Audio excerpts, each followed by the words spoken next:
بسم اللہ الرحمن الرحیم۔ عرش پر لکھی ہوئی تسبیح نماز فجر کے وقت جو پڑھے گا اللہ اس کا دیوانہ اور وہ اللہ کا دیوانہ ہو جائے گا۔ محترم ناظرین، ایسی تسبیح جو عرش پر لکھی ہوئی ہے، جو بندہ اس تسبیح کو روزانہ پڑھتا ہے وہ اللہ کا سب سے پیارا بندہ کہلاتا ہے۔ اللہ پاک اپنے اس بندے سے بے حد پیار کرتے ہیں اور وہ بندہ بھی اللہ پاک سے بے حد پیار کرتا ہے۔ پھر اللہ تبارک و تعالیٰ اپنے اس بندے پر اپنی رحمتوں کو نچھاور کرتا ہے۔ دنیا کی ہر چیز اس سے پیار کرنے لگتی ہے، وہ ہر ایک کا پیارا بن جاتا ہے۔ اس تسبیح کو پڑھنے والے پر ہر دن کوئی نہ کوئی معجزہ ضرور دیکھنے کو ملتا ہے، یعنی وہ اپنے ہر معاملات میں اللہ پاک کی مدد پاتا ہے۔ وہ تسبیح ہے جو کائنات میں سب سے زیادہ اللہ تبارک و تعالیٰ کو پیاری لگتی ہے۔ وہ تسبیح جو جنت کے درختوں کے پتوں پر جنتی حوروں کی پلکوں پر لکھی ہوئی ہے۔ تو یہ تسبیح فجر کے وقت جو بھی پڑھے گا وہ اللہ پاک کا سب سے پیارا اور لاڈلا بندہ بن جائے گا۔ اگر آپ نے اللہ کو خوش کرنا ہے، اللہ کو راضی کرنا ہے، اللہ سے اپنی ہر بات منوانی ہے، تو اس تسبیح کو اپنی زندگی کا حصہ بنا لیں، کیونکہ اللہ پاک اپنے ان بندوں سے بہت زیادہ محبت کرتے ہیں جو اللہ کے نبی سے محبت کرتے ہیں، اللہ کے رسول سے پیار کرتے ہیں۔ قرآن کریم میں اللہ تعالیٰ نے حضرت ابراہیم کو خلیل اللہ یعنی اللہ کا دوست کہا ہے، اور اللہ نے ابراہیم کو اپنا دوست بنایا ہے۔ حضرت ابراہیم علیہ السلام کی ان خصوصیات کی وجہ سے کہ انہوں نے ہمیشہ ایک اللہ کی عبادت کی اور شریک شرک سے دور رہے، انہوں نے آگ میں پھینکے جانے کے باوجود اللہ پر توکل کیا اور اللہ نے آگ کو ان کے لیے ٹھنڈی کر دیا۔ انہوں نے اپنے بیٹے حضرت اسماعیل علیہ السلام کو اللہ کے حکم پر قربان کرنے کا ارادہ کیا، جو اللہ کی رضا کے لیے انتہائی وفاداری کی علامت ہے۔ کیا دوسرے بھی اللہ کے دوست ہو سکتے ہیں؟ جی ہاں، جو لوگ اللہ کی اطاعت کریں، نیک اعمال کریں اور خلوص دل سے اللہ تعالیٰ سے محبت کریں، وہ بھی اولیاء اللہ کے دوست کہلاتے ہیں۔ قرآن پاک میں فرمایا گیا، علی ان اولیاء سے کہو، سن لو، بے شک اللہ کے دوستوں پر نہ کوئی خوف ہوگا اور نہ وہ غمگین ہوں گے۔ اللہ کے دوست وہ ہیں جو تقوی اور پرہیزگاری اختیار کریں، دوسروں کی مدد کریں اور اللہ کی رضا کے لیے کام کریں، ہر حال میں اللہ تعالیٰ پر بھروسہ رکھیں۔ محترم ناظرین، آپ بھی نیک اعمال اور اخلاص کے ذریعے اللہ کے مقرب بندوں میں شامل ہو سکتے ہیں۔ محترم ناظرین، یہ فضیلت اور برکت والی تسبیح مبارکہ ہے جو کہ عرش پر لکھی ہوئی ہے۔ نماز فجر کے وقت جو یہ تسبیح پڑھتا ہے وہ اللہ کا دوست کہلاتا ہے، یعنی وہ اللہ کا دیوانہ ہو جاتا ہے اور اللہ اس کا دیوانہ ہو جاتا ہے۔ اللہ اس کے دن بھر کی تمام حاجتوں کو پورا کرتے ہیں، اللہ اس کی پریشانیوں کو دور کرتے ہیں، اللہ اسے بے شمار رزق دیتے ہیں، غیب سے رزق ملتا ہے، اس کی ذات کے لیے آسانیاں پیدا کر دی جاتی ہیں۔ رسول اللہ صلی اللہ علیہ وآلہ وسلم نے فرمایا کہ جو شخص فجر کے وقت یہ تسبیح پڑھتا ہے تو قیامت کے دن اس سے افضل عمل کسی کا نہیں ہوگا۔ محترم ناظرین، فجر کی نماز کے بعد جو تسبیح پڑھتا ہے، عرش پر ہلچل مچ جاتی ہے، عرش کے بڑے بڑے فرشتے اس بندے کو جھک کر سلام کرتے ہیں۔ اللہ تعالیٰ اپنے بندے کی حاجت کو پورا کرنے کے لیے فرشتوں کی دوڑیں لگوا دیتے ہیں، اس کے ہر معاملات میں اس کی غیبی مدد کرتے ہیں، اس کے منہ سے نکلے ہر لفظ پر اللہ تعالیٰ کن لکھ دیتے ہیں۔ تو محترم ناظرین کرام، ایک بہت ہی خاص اور مجرب وظیفہ لے کر آپ کی خدمت میں آیا ہوں کہ جس کو آپ نے نماز فجر کے بعد پڑھ لینا ہے، ایک دن میں حاجت پوری ہو جائے گی۔ محترم ناظرین، آج کی اس ویڈیو میں کوئی بڑا وظیفہ نہیں اور نہ ہی میں کوئی بڑے سے بڑے وظیفہ آپ کو بتانا چاہتا ہوں، مختصر سا عمل ہے۔ آج کا وظیفہ نہایت مختصر سا وظیفہ ہے، نماز فجر کے بعد آپ نے اس عمل کو کر لینا ہے۔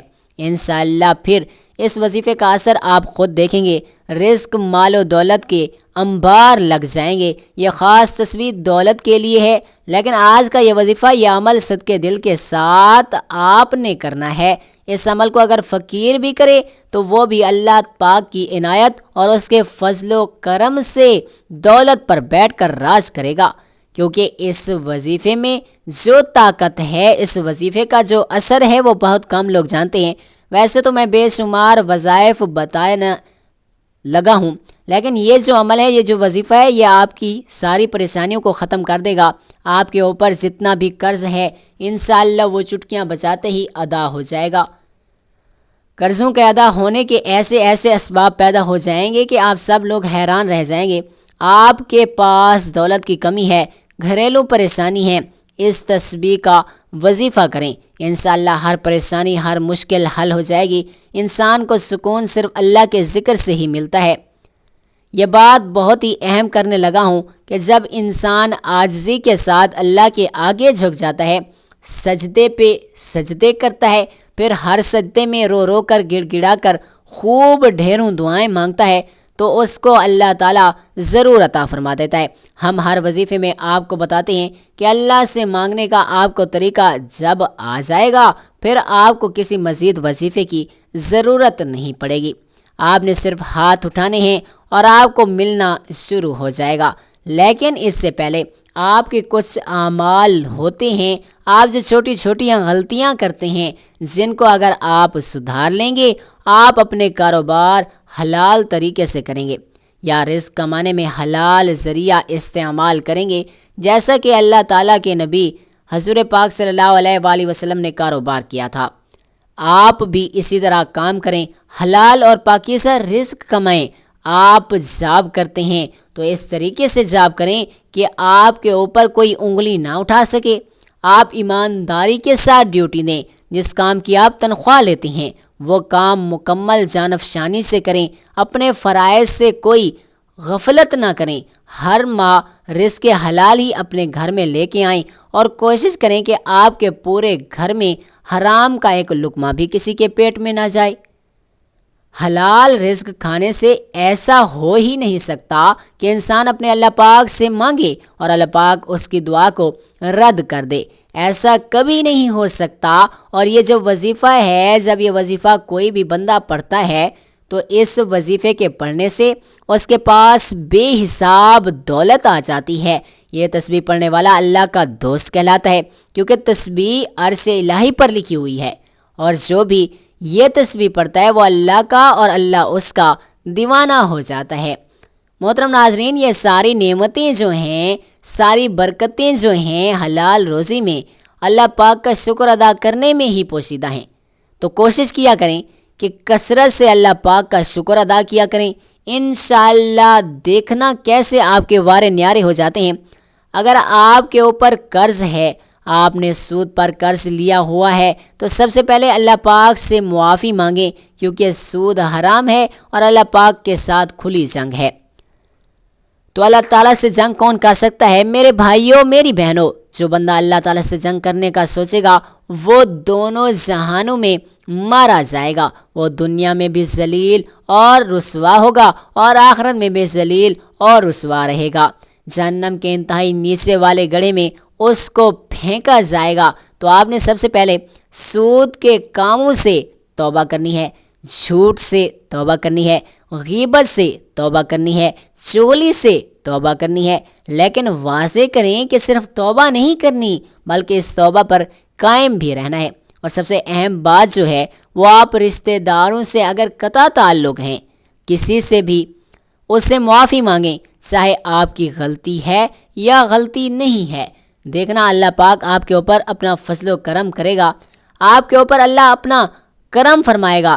رشتہ داروں کے ساتھ اچھا سلوک کریں، ان کے ساتھ تعلقات جوڑنے کی کوشش کریں۔ آپ عاجزی اختیار کریں، جو عاجزی اختیار کر لے گا اس کو پھل ملتا ہے۔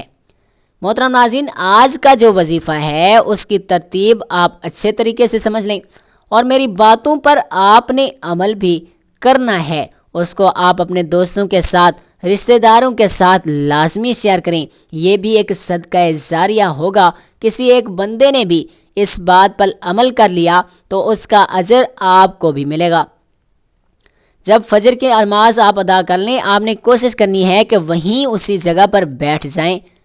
مردوں نے کوشش کرنی ہے کہ وہ مسجد میں جا کے جماعت کے ساتھ نماز ادا کریں۔ اگر آپ کو ٹائم نہیں ملتا، آپ نے کہیں جانا ہوتا ہے، تو آپ عشاء کی نماز کے بعد سونے سے پہلے بھی اس وظیفے کو کر سکتے ہیں۔ کوئی ایسی پابندی نہیں، لیکن فجر کی نماز کے وقت کے ناز یا زیادہ بہتر رہے گا۔ محترم ناظرین، اللہ پاک کے آخری نبی صلی اللہ علیہ وآلہ وسلم نے فرمایا، اللہ پاک ارشاد فرماتا ہے، میں نے تمہاری امت پر دن اور رات میں 5 نمازیں فرض کی ہیں، اور میں نے یہ عہد کیا ہے کہ جو ان نمازوں کی ان کے اوقات میں پابندی کرے گا میں اس کو جنت میں داخل کروں گا، اور جو پابندی نہیں کرے گا اس کے لیے میرے پاس کوئی عہد نہیں۔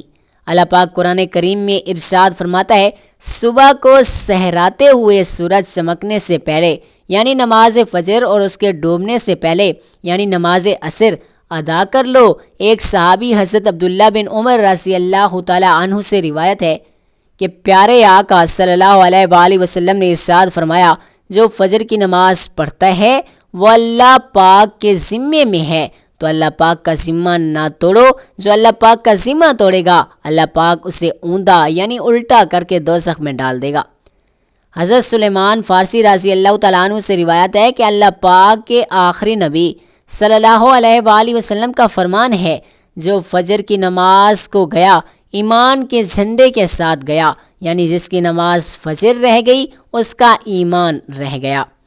حضرت عمارہ بن نبیہ رضی اللہ تعالیٰ عنہ فرماتے ہیں کہ میں نے نبی کریم صلی اللہ علیہ وآلہ وسلم کو فرماتے ہوئے سنا، جس نے سورج کے طلوع و غروب ہونے سے پہلے نماز ادا کی یعنی فجر اور عصر کی، وہ ہرگز جہنم میں داخل نہ ہوگا۔ حضرت ابو عبید بن جراح رضی اللہ تعالیٰ عنہ بیان کرتے ہیں کہ رسول اکرم صلی اللہ علیہ وآلہ وسلم نے ارشاد فرمایا، جمعہ کے دن پڑھے جانے والی نماز باجماعت سے افضل کوئی نماز نہیں ہے۔ میرا گمان یعنی خیال ہے کہ تم میں سے جو اس میں شریک ہوگا اس کے گناہ معاف کر دیے جائیں گے۔ حضرت انس رضی اللہ تعالیٰ عنہ سے روایت ہے کہ سرکار مدینہ صلی اللہ علیہ وآلہ وسلم نے ارشاد فرمایا، جس نے 40 دن فجر اور عشاء باجماعت پڑھی اس کو اللہ پاک 2 آزادیاں عطا فرمائے گا، ایک نارینی یعنی آگ سے، دوسری نفاق یعنی منافقت سے۔ نماز جنت کی کنجی ہے۔ اللہ پاک ہمیں وقت پر 5 نمازیں پڑھنے کی طاقت اور توفیق عطا فرمائے، آمین یا الہی۔ ہم کو نماز کے لیے اٹھنے کا شوق دے، ہم سب نمازیں پڑھیں، ہمیں وہ ذوق دے جو فجر کی نماز وقت پر پڑھ لیتا ہے یعنی باجماعت ادا کرے۔ ایسا بندہ اللہ پاک کے ذمے میں چلا جاتا ہے جو دونوں نمازیں یعنی فجر اور عصر کی نماز شوق کے ساتھ پڑھتا ہے۔ اللہ پاک اس کے لیے باقی نمازیں پڑھنا آسان کر دیتا ہے۔ جب اسے موت آئے گی اللہ پاک اس کے لیے جنت کے 8 دروازے کھول دیتا ہے۔ اللہ پاک قیامت کے دن اسے اپنا دیدار نصیب کرے گا۔ فرمان مبارک ہے، اے میرے صحابہ، منافق بندے پر بوجھل اور سب سے بھاری نماز نماز فجر ہے۔ نماز کی فضیلتوں کو مد نظر رکھتے ہوئے گزارش ہے، اگر آپ اپنی دنیا اور آخرت سنوارنا چاہتے ہیں اور ہر جہاں میں کامیابی حاصل کرنا چاہتے ہیں تو فجر کی نماز کو اپنے اوپر لازم کر لیجیے گا۔ اللہ پاک ہماری موت اور آخری سانس بھی نماز فجر ادا کرتے ہوئے ادا کرے، آمین۔ تو محترم ناظرین، چلتے ہیں عمل کی جانب۔ آپ نے سب سے پہلے ایک مرتبہ بسم اللہ الرحمن الرحیم پڑھ لینی ہے۔ حضور پاک صلی اللہ علیہ وآلہ وسلم کا ارشاد ہے کہ دروازہ بند کرتے وقت بسم اللہ پڑھو، چراغ گل کرتے وقت بسم اللہ پڑھو، برتن ڈھانپتے ہوئے بسم اللہ پڑھو، مشک کا منہ بند کرتے ہوئے بسم اللہ پڑھو، کھانے پینے، ذبح کرنے، وضو کرنے، کشتی میں سوار ہونے، ہر کام کرنے سے پہلے بسم اللہ پڑھنا مستحب ہے۔ ناظرین محترم، اس کے بعد آپ نے نبی کریم صلی اللہ علیہ وآلہ وسلم کی ذات اقدس پر 3، 5 یا 7 مرتبہ درود پاک پڑھ لینا ہے۔ درود پاک آپ کوئی سا بھی پڑھ سکتے ہیں، بے شک درود ابراہیمی پڑھ لیں یا کوئی چھوٹے سے چھوٹا درود جیسا کہ صلی اللہ علیہ محمد پڑھ لیں، لیکن درود ابراہیمی کی فضیلت بہت زیادہ ہے۔ ایک مرتبہ ثواب کی نیت سے میرے ساتھ بھی درود ابراہیمی پڑھ لیجیے گا۔ اللہم صلی علی محمد وعلی آل محمد کما صلیت علی ابراہیم وعلی آل ابراہیم انک حمید مجید۔ اللہم بارک علی محمد وعلی آل محمد کما بارکت علی ابراہیم وعلی آل ابراہیم انک حمید مجید۔ حضرت عبداللہ بن عمر رضی اللہ تعالیٰ عنہ سے روایت ہے کہ ایک شخص نے حضور اقدس صلی اللہ علیہ وآلہ وسلم کی خدمت بابرکت میں حاضر ہو کر اپنی مفلسی اور تنگ دستی کی شکایت کی تو آپ صلی اللہ علیہ وآلہ وسلم نے اسے فرمایا، جب تم گھر میں داخل ہو اور گھر میں کوئی ہو تو اسے سلام کرو، اور اگر کوئی نہ ہو تو مجھ پر سلام عرض کرو، اور ایک اور بار قل هو اللہ احد پڑھو۔ اس شخص نے ایسا ہی کیا۔ اللہ تعالیٰ نے اسے اتنا مال دیا، اتنا مال عطا کیا کہ اس نے اپنے ہمسایوں کی بھی خدمت کی۔ فرمان محمد مصطفیٰ صلی اللہ علیہ وآلہ وسلم ہے، جس نے استغفار کو اپنے اوپر لازم کر لیا، اللہ عز و جل اس کی پریشانی دور فرمائے گا اور ہر غم سے اسے راحت عطا فرمائے گا، اسے ایسی جگہ سے رزق عطا فرمائے گا جہاں سے اسے گمان بھی نہ ہوگا۔ رسول اللہ صلی اللہ علیہ وآلہ وسلم نے فرمایا، میں تمہیں وہ چیز نہ بتاؤں جو تمہیں تمہارے دشمن سے نجات دے اور تمہارے رزق کو وسیع کر دے۔ رات دن اللہ تعالیٰ سے دعا مانگتے رہو، دعا مومن کا ہتھیار ہے۔ حضرت عبداللہ بن عمر رضی اللہ تعالیٰ عنہ سے روایت کرتے ہیں کہ ایک شخص حضور پاک صلی اللہ علیہ وآلہ وسلم کی خدمت اقدس میں حاضر ہوا اور اپنی تنگ دستی کا شکوہ کرنے لگا تو آپ صلی اللہ علیہ وآلہ وسلم نے اس آدمی سے فرمایا، کیا تمہیں وہ تسبیح بھول گئی جو ملائکہ کی تسبیح ہے، تمام مخلوقات کی تسبیح ہے، اس کے ذریعے سب کو رزق دیا جاتا ہے۔ حضرت عبداللہ بن عمر رضی اللہ تعالیٰ عنہ نے عرض کیا، یا رسول اللہ صلی اللہ علیہ وآلہ وسلم، وہ تسبیح کون سی ہے؟ آپ پہلے ٹیک لگا کر تشریف فرماتے تو آپ سیدھے ہو کر بیٹھ گئے۔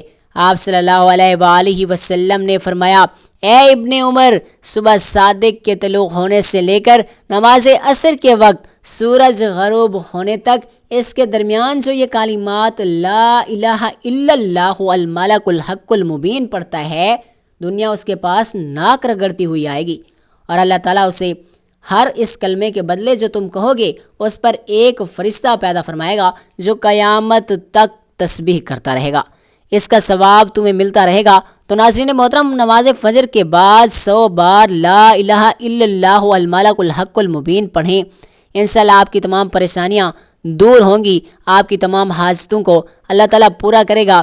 اللہ آپ کو دنیاوی دینی دنیاوی دونوں تعلیمات سے مالا مال کر دے گا۔ اس تسبیح کے بعد آپ نے ایک سورت مبارکہ بھی پڑھنی ہے، وہ سورت الاخلاص ہے۔ یہ سورت پڑھنے والا اللہ کا دوست کہلاتا ہے۔ سورت مبارکہ توحید کا اظہار ہے اور اللہ کی صفات کو بیان کرتی ہے۔ نبی کریم صلی اللہ علیہ وآلہ وسلم نے فرمایا کہ جو شخص ہر نماز میں سورت الاخلاص پڑھتا ہے، اللہ تعالیٰ اس سے محبت کرتا ہے۔ جب کوئی بندہ فجر کے بعد سورت الاخلاص کی تلاوت کرتا ہے تو اللہ کے عرش کے فرشتے اس کی تلاوت کو سنتے ہیں، اس پر سلام بھیجتے ہیں۔ حضرت ابو ہریرہ رضی اللہ تعالیٰ عنہ سے روایت ہے کہ رسول اللہ صلی اللہ علیہ وآلہ وسلم نے فرمایا، جو شخص فجر کی نماز کے بعد 12 دفعہ سورت اخلاص پڑھتا ہے، گویا اس نے 4 دفعہ قرآن پڑھ لیا۔ حدیث اس بات کی گواہی بھی دیتی ہے کہ فجر کے بعد سورت اخلاص کی تلاوت کرنے والے کو فرشتے سلام کرتے ہیں، اس کے عمل کو اللہ کے سامنے پیش کرتے ہیں۔ یہ سورت چھوٹی ہونے کے باوجود بھی اس کی تلاوت کا ثواب بہت زیادہ ہے اور بہت افضل ہے۔ نبی کریم صلی اللہ علیہ وآلہ وسلم نے ارشاد فرمایا، جس نے سورت اخلاص کو 3 بار پڑھا اس کے لیے جنت میں ایک محل بنا دیا جاتا ہے۔ تو محترم ناظرین، فجر کی نماز کے بعد اس سورت کو لازمی پڑھیں۔ چھوٹی سی سورت ہے لیکن وہ سورت ہے جو آپ کی زندگی کو خوشیوں سے بھر دے گی، آپ کی دنیا اور آخرت کو سنوار دے گی۔ آپ نے سورت اخلاص کو 12 بار پڑھنا ہے۔ ایک مرتبہ سورت اخلاص کی تلاوت سماعت فرمائیں۔ بسم اللہ الرحمن الرحیم، قل هو اللہ احد اللہ الصمد لم یلد ولم یولد ولم یکن لہ کفوا احد۔ آخر میں دوبارہ سے اتنا ہی درود شریف پڑھ لینا ہے جتنا وظیفہ شروع کرنے سے پہلے آپ نے پڑھا تھا، اس طرح آپ کا وظیفہ مکمل ہو جائے گا۔ درود شریف پڑھنے کے بعد آپ نے اللہ پاک سے دعا مانگنی ہے۔ جب بھی دعا مانگنی ہے اللہ سے جب بھی مانگیں برکت والا، خیر و عافیت والا رزق مانگیں، سکون والا رزق مانگیں۔ اس سے نہ صرف آپ کے گھر میں خوشحالی رہے گی بلکہ آپس میں پیار اور محبت بھی بڑھے گا۔ ہر بندہ دن رات زیادہ سے زیادہ پیسہ کمانے کے چکر میں بہت سے راستے اختیار کرتا ہے، تو کوشش کریں کہ آپ نے مختصر راستہ نہیں اختیار کرنا، اپنے کام پہ آپ نے مکمل توجہ دینی ہے، رزق حلال کمانا ہے، محنت کرنی ہے، اس سے اللہ پاک کی آپ کے اوپر ڈھیروں برکتیں اور رحمتیں نازل ہونا شروع ہو جائیں گی۔ جیسا کہ میں ہر ویڈیو میں آپ سے گزارش کرتا ہوں کہ کوئی بھی وظیفہ نماز کے بغیر نہیں ہوتا، آپ نے 5 وقت کی نماز ادا کرنی ہے اور حسب توفیق صدقہ اور خیرات بھی دینا ہے۔ محترم ناظرین، اللہ تعالی ہمیں قرآن کریم کی تلاوت کا ذوق، ادب اور عمل کی توفیق عطا فرمائے، آمین۔ محترم ناظرین، اللہ تعالیٰ سے دعا ہے کہ اللہ تعالیٰ ہمیں روزانہ قرآن مجید پڑھنے، نماز پڑھنے اور ذکر و اذکار کرنے کی توفیق عطا فرمائے اور ہمارا خاتمہ ایمان پر فرمائے، آمین ثم آمین۔ جزاک اللہ۔ دعا ہے کہ اللہ رب العزت ہم سب کو 5 وقت کی نماز باجماعت ادا کرنے کی طاقت اور توفیق عطا فرمائے، ہم سب کو صحت کاملہ عاجلہ عطا فرمائے، آمین ثم آمین۔ میری اللہ تعالیٰ سے دعا ہے کہ اللہ تعالیٰ میرا سنانا اور آپ کا سننا اپنی پاک بارگاہ الہی میں قبول و منظور فرمائے، جو مانگا وہ مقدر فرمائے، جو نہیں مانگ سکے بن مانگے عطا فرمائے۔ اللہ تعالیٰ نیکی کی بات کو سننے، سمجھنے اور اس پر عمل کرنے کی طاقت اور توفیق عطا فرمائے۔ محترم ناظرین، اگر آپ کو آج کی ویڈیو اچھی لگی ہے تو ویڈیو کو لائک کریں، شیئر کریں، ہمارے اس معلوماتی چینل کو سبسکرائب کریں۔ محترم ناظرین، گزارش ہے کہ اللہ تعالیٰ کے 99 ناموں میں سے کوئی ایک نام لکھ کر کمنٹ سیکشن میں ضرور شیئر کر دیجیے گا۔ اللہ تعالیٰ ہم سب کا حامی و ناصر ہو، آمین۔ جزاک اللہ۔